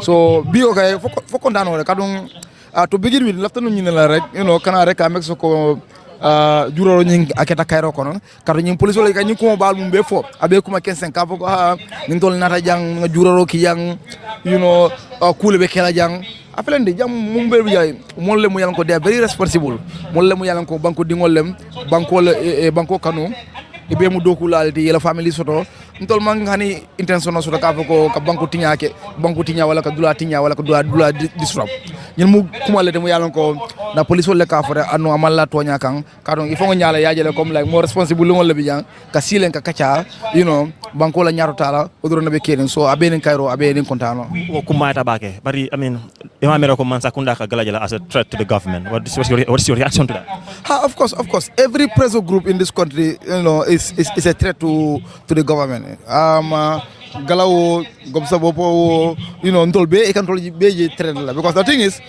comme e man la fi pour mulbe hollatu account ni amoy holding someone to account angale account wala mu ke kontibo ka foko kari nga ñine kacano eni sate mo le ñine kacano kukari bari yo kukari kala bari ñun kukari make munan nay make wala ñun kukari yake e manyana akela munan na yake nana ya fu sate mo le munan akita walla nga loka ko masakuna nga kalmuta ko lafta ku karde kala bari nde sonna aya ke ñina mu rek pour ka mek so comme masakuna ay konti bo andu wala mu démocratie la ñaaru tati kadum hani la korda kono ni ma mul konti bo mul bije ye momo nimbula korda kono alafta kala ñame ke wo ñama korda ñi ngati ñala so foy se mul soto andu tole mu banku dingol en tole ben na masakunda konti bo la ko na masakunda alem ade na video me het amanke nge hedle wala ngam bañila non mam bañila kala tale ke konti bo rek ka mek so ko banko la ñaaru ta hani banko la doko hani agreement so ni sidis sate mo la we kere wodoro na rek abi wala ñaaw o kumata bakele in few months time we'll be heading to the polls come December but jamal yaje ko abe ñaming jamal pasitani man sakunda la mimbeje amen bawo ni hajibe alla wati wa najal ka findu comme you are not satisfied with how things actually been going, you know what I mean saying. So but jamal fanaje ko oppositional adi probably one of the people will say that can change the status quo, the narrative. What message do you have to the oppositions out there? Ya fu ñame be wala ñama because tonya be dame wala moko mol fasita le ñu sade ko no say ya jele ndol be mu funding kele de the amount of funding kele mu ka findi sade ko no kata ka dumba ko no ka fako e bita Europe, you know, ka wo dangerous rur nyinta be la life lose la je abu ko konteno the amount of youth sumul yalon ko be siring do ku tebulu, you know, be siring rek, you know, e man tere fenna sade ko no abu ko konteno. You understand? Ni ajuwe fana comme like our way of living comme like banko sado nyi fon comme like fengol be serli nyameng, you know, bagaso be sering fengol fe ni selta abuka ji ka tari sandole aka selere ka abuka ji, you know, and ni na ajuwe comme la mul siata nyi sado ko, you know, e be comme like e bulo me kosi so ñu lemu problème dum yalla ko man sa ku na la ñanta ka solve ando itol ma solve so wakamala ngalo ni fitano ni la ñi may ko ye mo jama ni ka mo jama ba fele ko e lafta falindi lo la say kardo ni aje ngam sa ku nak jela pour ay mo la problème mo solve so ni tata fo say sa to la problème le man tare solve kan odo we will be left with no choice than ka maybe ka do jube mu yalla ko naata at least ate seddo ko keno so kamala ila second question wala mo oppositional mu fole oppositional ya jela sato be nyami ade don video mbe mu banko dingol lete although mu opposition bari mu banko dingol lete so yalla ne the best thing to do right now wala mu ye kilide nga jube ko mewe mu yalla ko be la you know nga nyato yande saje banko la kuonying amara kuonying amari sa marano kenne ke nyami ko be lafta la nyami so wodoro nem tala advice the opposition also anyway. Great. I know Ibe Kontani Mbakele. What message, because it's a big success for the movement, I mean, what would be your final message to the Gambian people out there? Mbafala Gambian ol be comme yalon ko ntol be mu Gambian ol lede mul bi jam bi Ibe Gambian ade ne bi de fanan Gala fanan comme social movement wala mu yalon ko comme mobile tamo amanke ka fako karinin karel tamo wala ka jube ko kari man dianye ni man dianye adade tarno hani mobe fenolem so laftale Gambia be ya muta bulu fulade ka lonko ñen mu groupe wala te mu yalon ko mo le bije mu yalon ko mo kendolem mo le bije mu yalon ko lafta banko la mo le bije mu yalon ko naje kay sacrifice ke amanke ifam ko fenolem bari ka jele ko comme sate ilata sado la ñato tala wala nay ko ke because ndol jama mena do ko wala mena sala de kendol so do kan asa diano mo le nga fe ko na hajite banko kan banko ni asa tiñano atianta ñawo yon to la hajite ni bari ko ni amanke ndolte comme laftale banko ni ndo lafta famal ni bamal ta toro munna malafi o tora kilo ndol be o tora kilo ngol malafi ngol fana yena ye continue o tora kilo ngol ya wana sa wala na comme la men kilo ke kan ka je ko nganda masakunda konti bo ka je ko mu yan ko wala nyanta yake isaji sato ta nyato o doro nem so amu mobe fengolti mais mobe invite la mobe daba kono Kumara Bagal on final, but I'll give the last question. Just a clarification. I remember Usini Bojana case Bawaya ko Gala mobile tati. We understand Mama Kanikata Murimiala not even doing that. You were one of the guys that actually stopped him. What actually triggered that? Okay, so basically muna na ko like Mama Kande, Honorable Mama Kande stop no. I'm not going to come like a disgrace or anything like that. I was just trying to save him from the disgracement because at that point in time, mo be dum kamfani mbakele mune mol kamfani no wala mu ngajel ko lu atinya balekele sate ko wala mu na courthouse ka ye mobula ka foko aban fenke ay sesu nganaje kom police wala ina yo muta kote ke ka murindi maltu kote wor ñol lu atinya ne man so dañin sate ko no jang aka soto nu bari aka soto nu yaaje mela wato wala ya ona sana so nganaje woyeke foka bare kabiri wokeda oppositional be sita mo man fem fo kata fo 3 saba mo be de nga ko nyinto anu ñu oppositional dol jikol we ñile tok ko ñile bina kañu government no replace so another example ku ñu ku ci walbe ke kam ntol na expectation wala mo oppositional ñi comme la ko ñi yenta nun ke la dimi nday tandi le ke la lodu lay tandi fu ngaji ko e tol fana ni nata e ñi replace comme ku kilo ngoni ate repeat la so kabili sita e bebe de for 3 days e man fem fo ntol fa ninkel natina fiti ka preso ke government do fo ngaji ko Ousseynou natina bula nga samba so wote mola amanke nun mama kandidate any other opposition mun nasu ngi at that point in time you know funding kel tela moy la katu wato kam fa dabe ngi abe warade bakelo no you know wala na but going forward même for opposition wala mun ko kala jo si yebulo la nyoka ni mo oppositionalité angale ka funa ko you are a government in the waiting comme ite man sakundal to yalan ko e be batundu la pour que man saya so ni ko fe ngo fenni je mu yalan ko ani lu amanta nyola sate ko no finting ya condemn ye lodu la itande fo moy we yalan ko ñing ko ñing ay dimile anu you know e man la fala anu ñanda stop la so kana sire ke bulo lo la ñoo kan wol ñama so wala mun advice to them da godoro nam no yeah Barakallah see thank you good to have you great so finally says that Omar, I think you will agree with me that problems happen and occurs, but when it occurs we also need to ensure that it is fixed so that nobody carries his grudges away. Thanks. All right, thank you very much. And finally, to the only woman on the panel, so we go into a question with women. And to our, we have seen how often women have taken charge in the forefront of the community struggles lately. But yet, we have seen how underrepresented they are at both movement level and governance level. If you come to leadership, what must change to ensure that women have real decision-making powers, not just in governance, but in movements and organizations, especially at community levels? Thank you, Omar, for that very important question. So, in the case of the Gambia, about 51% of the population are women, right? But how many from that percentage are in the national parliament? Only 9%. How many women have been elected to be at the National Assembly, for instance?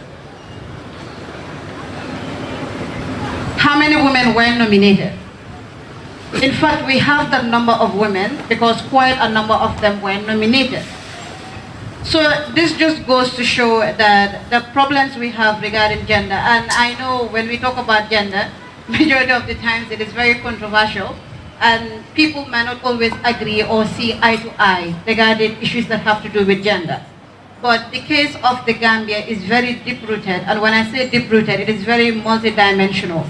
If you look at the issue of law and legal reforms, and you look at the issue of social norms, you know, culture, tradition, sometimes fueled by what we've practiced over time.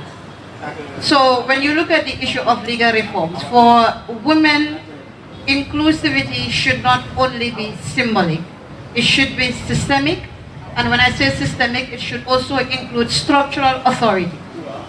So if you look at developments in the Gambia, IDEA, International Ideas, and the Gender Committee at the National Assembly, but also go to the draft constitution that we had that has been, you know, put to bed. We don't know when it's waking up again. We were talking about women having a quota system. But what happened? When the draft constitution was rejected and the cabinet took it, we saw they butchered the numbers. They gave it half its number, right? And now the select committee and international ideas are saying there should be 14 reserved seats for women. But even as small as the number is, this is still being open to debate. Simply because one, it is seen as women are not to hold positions like that, right? And I remember I was at an activity, a policy dialogue for women, and I heard people saying, you know, women are the problem. You know, political power, jigen mo la de he. that even if you're a woman and you want to seek political power, it is women that hinder your progress. And for me, I think it is high time, Omar, if we want women to hold authority in this country and amplify the voices of women and their power, that these are narratives that we should fight against. Because we are working against a system of patriarchy, a system that lacks equity, and a system that insubordinates women and their leadership and their authority, but also their agency. Over 18 political parties in the Gambia have signed a communique on women's political leadership. But go to these political parties.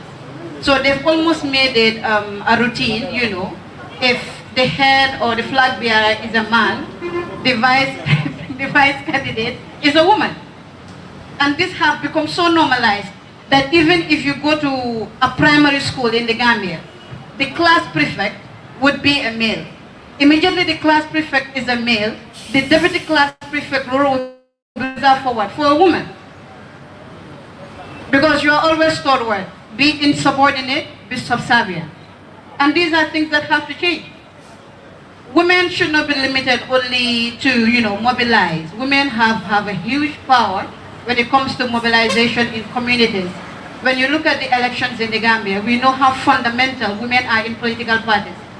But also we are conversant with how disadvantaged women are within the same political parties. So are women's role only to, you know, to cook, you know, to mobilize, to dance, to entertain? Or while they possess the authority to mobilize, to bring people into political power, they must have the same equity to hold political office and make decisions that concern them and their well-being. These are things that we need to look at moving forward. And also, even in movements like, even Gala, for instance, right? How many people in the Central Committee are women? Go to the University of the Gambia. When you say welfare, women are mostly given the roles surrounding welfare, right? Because we believe if you're a welfare minister or social secretary, exactly. So you are, at least that way you cook and you make sure everyone's welfare are intact. Are that only what women are good for in organizations? This past protest, we saw 2 women were arrested. A lot of us that went to the police station at Kodu, we saw their conditions. Very terrible conditions. They slept in those cells. They were arrested right here. We saw the way one of the women was treated and pushed, right? Last year we were in URR because we work a lot on the issue of the April 10/11. And women who are involved in activism are saying that they believe there are no protective measures in the Gambia regarding women that are activists and they hit the streets. So when we talk about the rights of women, we talk about the responsibility that society also owes to these same women. So I would also urge Gala to even, you know, look into this. Even within the movement, there are women that are capable of taking certain roles. So we also implore women to come forward to take those roles. But if we want to dismantle these things, we need to move away from the narrative that a woman would mobilize, a woman would entertain, a woman would amplify the message of political parties. And when they are done, they are expected to what? Sit, serve, and listen. And finally, I will end it here. When you look at the issue of gender norms, right? Gender norms are nuances that we live with every day. I remember sometime I just sat and I'm like, okay, I saw something on TikTok, and this man was saying, allowing your wife take off financial responsibilities to help you as a man is taking her breast off her chest and making her a man. And that she's going to control you and she's going to control your household and your family members. You will respect that. So I just went on Facebook and say, oh, so in this time and age, there are men, you know, that still believes a woman, what a woman should do is just stay home. You understand what I mean? Just to spark a conversation. And a lot of you saw that. You saw the comments, right? And majority of the time, these are things that occur when people talk about gender. So women and girls have an agency and they have autonomy. And just like men, women have purpose. So what we expect is if we want to dismantle these pinnacles of patriarchy or, you know, social gender norms that are stifling not just the rights of women, but how they also participate. We should have honest discussions, but when we have these honest discussions, we should make sure women are present. Whatever without us is not for us. Yeah, thank you very much. All right, thank you very much, Madam Da Costa. So I am running out of time, so I'm going to give 1 minute for the final questions for each of the panel. I will start with Mar. Mar, we understand that we are still in a transitional society. We're still trying to transit from authoritarianism to democracy, because still we have pending businesses with all our TJ pillars, right? So how do we avoid getting into democratic backsliding? Just in few minutes, please. It is corruption that will open the floodgates of democratic backsliding. Corruption is what because everything that is not going on well in the country. When we talk about human rights, defending human rights, it starts with addressing issues of corruption. The only problem is it's very difficult to portray corruption, right, to a layman. Most people, if they hear the word corruption, they see money, and it's way beyond money. Something that's even way more deadlier than money is the structural, failures that we don't get to see. If you see a politician clinching onto power, you must ask the question, why are they clinching onto power? It's not because of the money, because if they leave office, they will perhaps have more money than when they were in office. Politics is not the machine that is going to make you rich. In many developed countries, it is the rich that get into politics. So why do people cling into power? The privileges, the authority, and we also need to understand, study our culture, our tradition, and our mind as Gambian. Societal status is something that a Gambian value a lot.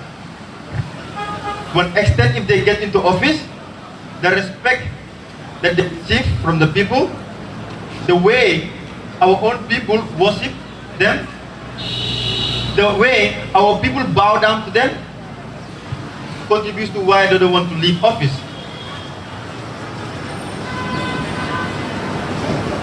People will do whatever it takes to stay in office. So I feel we need to decipher these complex jargons and understand, right, the consequential effects of corruption. So how can we prevent from going back to dictatorship? Every single autocrat, every single dictator, they have a playbook. And the playbook, they all use the same strategy. It always starts from corruption. Get certain authorities, for example the police, control, give them privileges. The army, and we need to congratulate the army, the Gambia Armed Forces, for refusing to be politicized in this transitional justice. And the police must also learn from the army. Look at their leadership and how they were able to maintain their independence while defending the constitution and the people. So to avoid democratic backsliding, it starts with addressing the most deadlier issue, the hidden issue that because all of the suffering, which is corruption. All right, thank you very much. I will skip Madi and go to Babukar. And Babukar, my final question for you is, what gives hope about future of citizen-led movements, and precisely what do you think will give hope for Gala to continue living and surviving, and then the struggle continues? In 1 minute. One is consistency. Like I said, movements has principles, and they need to be consistent in the way and manner in which they get. And I think that we've seen that in Gala. From day one, the efforts were to be consistent on how they do things, what they do things with, This is an example. If the police had granted Gala permit last week, maybe this number would not have been even here. Correct? Maybe even these media houses would not have been here, maybe. But because the police was so naive, without also no evidence of bringing those so-called things, to make Gala now being consistent, and Gala's consistency has always been what is there always is, we will go out, we will go out, we will move, we will move. And the story of Gala being so consistent was, and amazing, was when there was a discussion about negotiating on a particular thing. Gala said they were not going to discuss alone because they were divided into groups. One was in this cell in somewhere, this was in there. And these are not only for Gala, but even in Africa and beyond. Like if the voice is integrated and then the people's power speaks to the one voice, they all agree in principle. And having Gala said the other time that, come on, we have got the police bill, even me disagreeing, Kulmari disagreeing, they insisted that they are agreeing on a principle that they are going to carry. That is rather they go to the court than take a police bill. And all those things came along with Gala now showing a maximum consistency in the advocacy. And if that doesn't change, I can guarantee you and bet it that it's not going to be anywhere near the list of that. And I encourage Gala, the consistency that it has within the movement to continue so that at least there is effort of having it survive for the next 1,000 years to come. Thank you. Right, thank you very much, Babakar. And finally, before we come to Mali, I will take our. And your question is, what lessons do we have to learn from the past that the today generation must not repeat? Well, like I always will say, a society that forgets their past are doomed to repeat it again. And unfortunately, in the Gambia, the irony is it is the state that is supposed to spearhead the transitional justice process, for instance, right? It is the state that is supposed to spearhead the principle of non-recurrence. It's the same state that is repeating past atrocities in the Gambia. And it was very ironical that the very day, last Friday, that Gala members were arrested, the president was swearing in the special prosecutor. That for me is very, very contradictory. Because there are pillars to transitional justice, and one of those pillars is truth-seeking. That is why the Gambia had what? The TRRC, right? Victims came, perpetrators came, witnesses came, analysts came. To do what? To find out the truth. Because if we find out the truth, we'll make sure that moving forward, those right violations are not repeated again. And that is why when the TRRC gave 268 recommendations, the government accepted 265 of those recommendations. And funny enough, the Public Order Act was one of the most frequently mentioned issues in the TRRC. In April 2000, April 10, 11, 2000, 16 young people were killed. Part of those 16 was a 2-year-old and a 3-year-old that were shot to death in this country. Fast forward to 2016, the April 14, when Solo Sending and Co came out. Solo was beaten to death. Women were taken to NIA, they were tied and they were sexually assaulted and they were beaten to stupor. Men had their manhood, they were harassed, yes, a lot of those people up till now, they are not treated. People are sitting on wheelchairs for 25 years in this country because of violence that have been perpetrated on them by the state. And if you look at all these atrocities, it was done through what? Using the Public Order Act. So in a serious country, in a serious democracy where the Gambia is on its transitional justice process, we are trying to consolidate our democracy. These are things that no matter what shouldn't have been repeated. But unfortunately today we've seen what? We have become what? A police state, right? During Jammeh's time, he politicized the military and militarized politics. In Barrow's era, what is he doing? It is the police, right?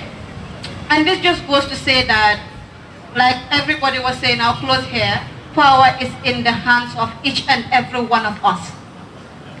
Jammeh was a dictator for 22 years, killed, tortured, extrajudicially killed people in this country and forcibly disappeared people because people allowed him to continue. So when we see young people take the streets to protest, to call for accountability, to call for justice, what we ought to do is to what? To support, to guide, and to make sure that with our sweat, with our souls, and with our lives, we make sure the things that happen do not repeat themselves again in the Gambia. So power is in our hands to make sure these things don't happen again. All right, thank you very much. And finally, Uncle Madi, 1 minute. Tell us how our entire democratization process have to strengthen people's power not to making it in 1 minute. So people have two options: obedience and resistance. So each one of us, let us ask ourselves, as far as the state is concerned, we have two positions: obedience or resistance.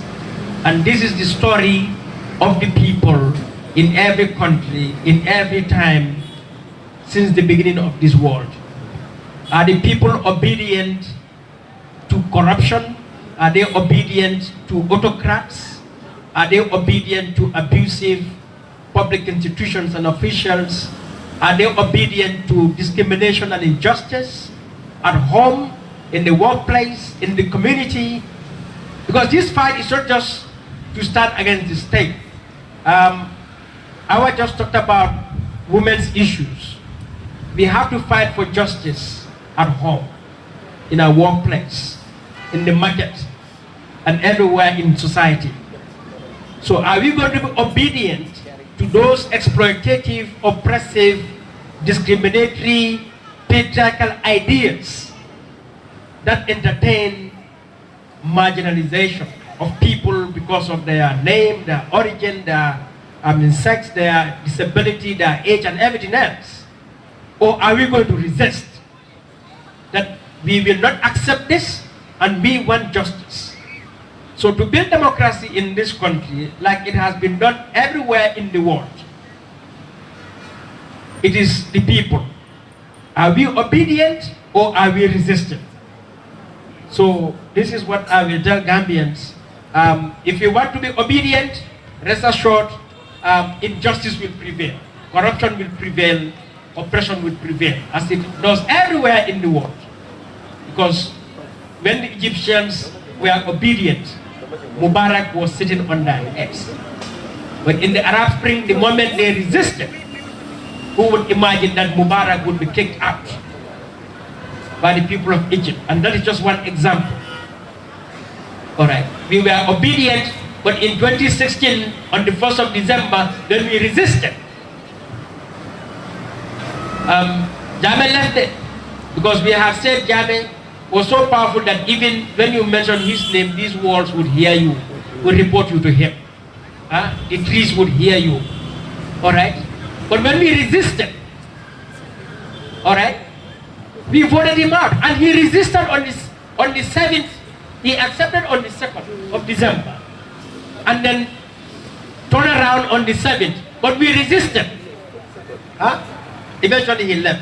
So two things, two weapons we have: obedience and resistance. The choice is ours. For me, yes, I'm resistant. For me, I'm resistant. What are you doing? What do you want?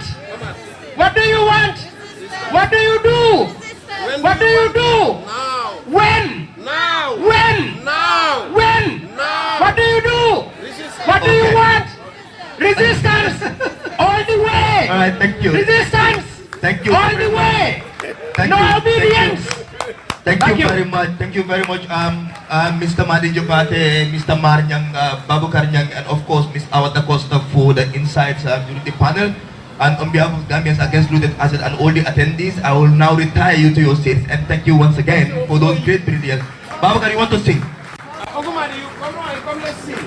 Babakar, you want to sing? You want, you say resistance. When do you want it? You say now, huh? Guys, come closer. What do we want? When do we want it? What do we want?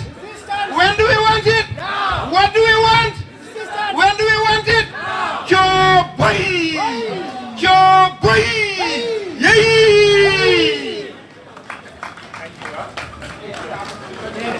Guerrilla. No compromise. Aye, I'm a guerrilla. Hey, guerrilla.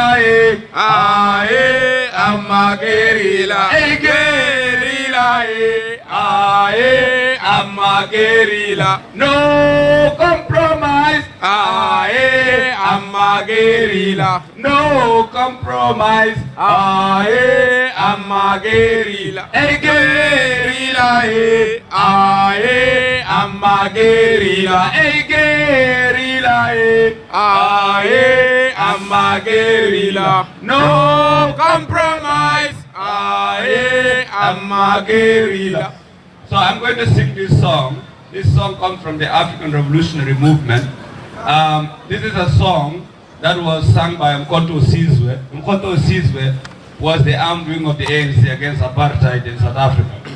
Now, they were training in Tanzania, and when they were leaving Tanzania, they sang this song as a thank you for the Tanzanian comrades and all they have done for them. So I'm going to change it, and I will say, Gambian comrades, loving comrades, here we are, far away from home. We shall love you, we shall miss you, for the things you've done for us. And we shall conquer the oppressor and unite from Cape to Cairo, from Morocco to Madagascar. We shall win and win with love. So let's do it, yeah? Gala comrades, loving comrades, here we are, far away from home. We shall love you, we shall miss you, for the things you've done for us. And we shall conquer the oppressor and unite from Cape to Cairo, from Morocco to Madagascar. We shall win and win with love. So this is to remind us that the struggle is also about, it's joyful. It's a joyful historical process that we are part of, and that we sing until we achieve freedom. Yeah. And one song. This is the usual songs that you know. Everywhere we go, people wanna know who we are. So we tell them. Can you rise up? Can you rise up, please? Okay, let's have an icebreaker. Rise up, rise up. Everywhere we go, people wanna know. People wanna know who we are. Who we are. So we tell them. So we tell them. We are the Gala youth. We are the Gala youth. The mighty, mighty Gala. The interlude with poetry and music, and I will start by calling the intellectual poet empowered by wisdom to come and give us a piece. The intellectual poet empowered by wisdom to give us a piece. Genius Janga, wherever you are, please get set to come next. Genius, wherever you are, get set to come, please.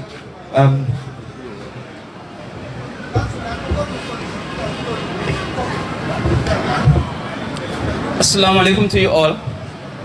I guess Umar Saibo mispronounced my name, so let me correct him, right? My name is Musa Asi Soho, known as the logical intellect poet inspired by wisdom. A poetivist and an activist as well. So I have a poem to recite, and I hope to grasp your attention. And you know, dear youths, I feel your pain as I have gone through the same pain, no doubt. Dear youths, I feel your pain as I have gone through the same pain, no doubt. The government has thrown its back in moment of urgency, leaving us stranded, broken force on the perilous journeys, no doubt. Frustration brews like a storm, mourning patience long slain, no doubt. Salary starves our homes, unable to even pay for shelter, no doubt. the youths deal in drugs because this nation bleeds. It bleeds so deeply, so painfully, so severely under this regime.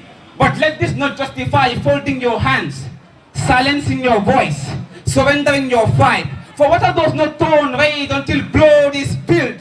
Is either we rise or we perish. Revolution now or never. Actions must be taken, or we all will be dragged to hell for the sins of our silence. Dr. Ismail Assisi, ashamed in fame that I name you. Once a critic of thy function, now a part of the same table, where men devour without care, where the cries of the youths are drowned in gluttony. Now stands in awe, blaming the youths for their failure. And Mr. the youths are happy. It is grace not just to Gambia, but Africa at large. You say the youths are happy, but how happy were you when you haul insult at Barrow, when you expose the government failures, and now you bow to the same, and the youth who once believed in you, now despises you.